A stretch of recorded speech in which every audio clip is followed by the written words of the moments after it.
Money traps to avoid.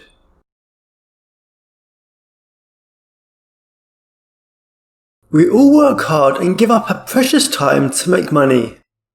We tend to spend so much time making money, but often spend it recklessly without thinking twice. We also often make bad financial decisions that often give us trouble further down the line. So what are the types of financial choices we should make and avoid to help make the money we make stretch further? Most people's biggest expense when they're young is buying a car. People will buy a car they love that is firstly way out of their price range, then they spend the next 3 years paying it off. When trying to watch your pennies early on, it's best to get a second-hand car that has a few miles on it but is still reliable. Buying a used car that may not be your dream car but still only a quarter of the price of the car you were originally going to choose will help you save money you can put to better use over time. Another expense that adds up without people even noticing is on nights out. We go out for a few drinks and pay $10 here, another $12 there. We know it, we have a $90 bar tab. Although it is healthy to go out and be sociable with our friends, most people could be a lot more careful with their money when they go out. Especially after a few drinks and the credit card comes out without us even thinking twice about it. Throw in bottle service, which can easily be another $150 a bottle, and although it may be a fun night, doing it regularly will really drain your bank account. Racking up debt is another big expense that I personally never understood. Using a credit card to help you over time, such as earn points or rewards, is one thing, but racking up $10,000 in credit card debt on things like vacations, dinners, etc. may feel good and give you a live for the moment vibe, but in the long run, it will not do your credit any good and will just make it a bigger challenge to pay off the bigger the debt gets. This could take you years to pay off and will make trying to save or invest extra money you have down the road a lot harder. Have you looked back on financial decisions and wish you did something differently?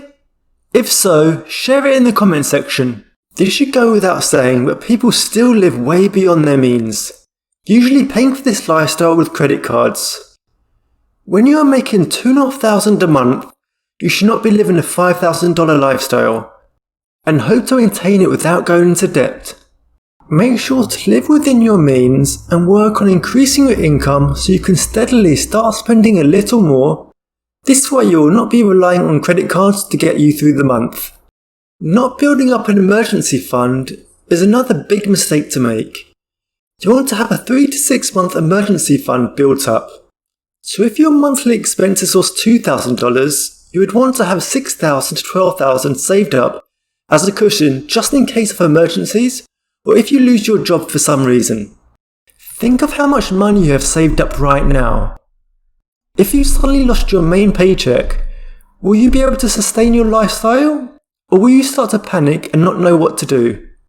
If you have not got a lot of money saved up and feel like you will start to panic, it shows how an emergency fund will help you in situations like this.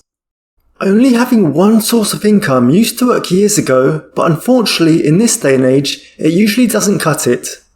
I'm not saying you need 10 side hustles, but having several streams of income to help increase your wealth is something that is not taught in schools, and people would be a lot better if it was.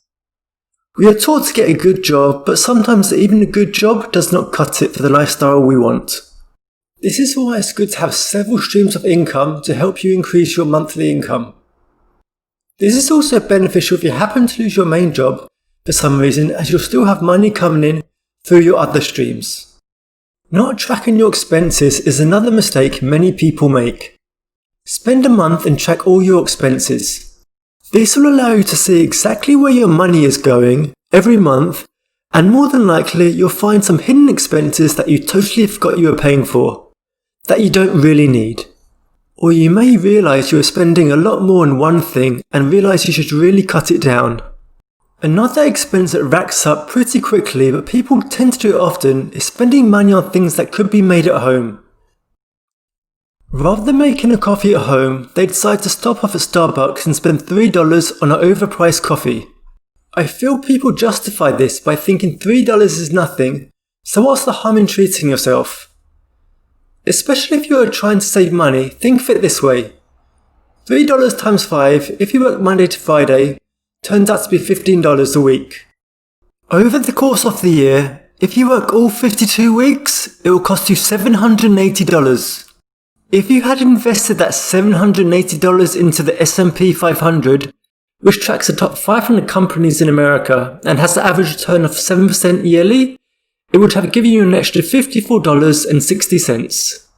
Although this may not seem like much, by letting this compound over a 10-year period, you will have a total of $12,311. All this by deciding to skip a $3 coffee. The same goes for people that buy their lunch at work.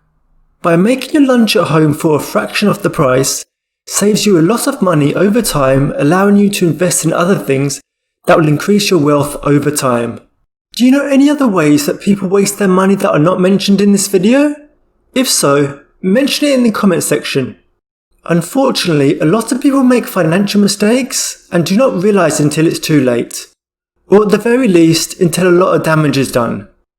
Make sure you get your finances in check and avoid the money mistakes that are commonly made. Thanks for watching the video, and please like and subscribe to see more videos similar to this. Please share this video with other people who would find this video helpful. If you want to see other videos to help you become the best version of yourself, check out one of the videos highlighted on the screen. Thanks again for watching, and I will see you again in the next video.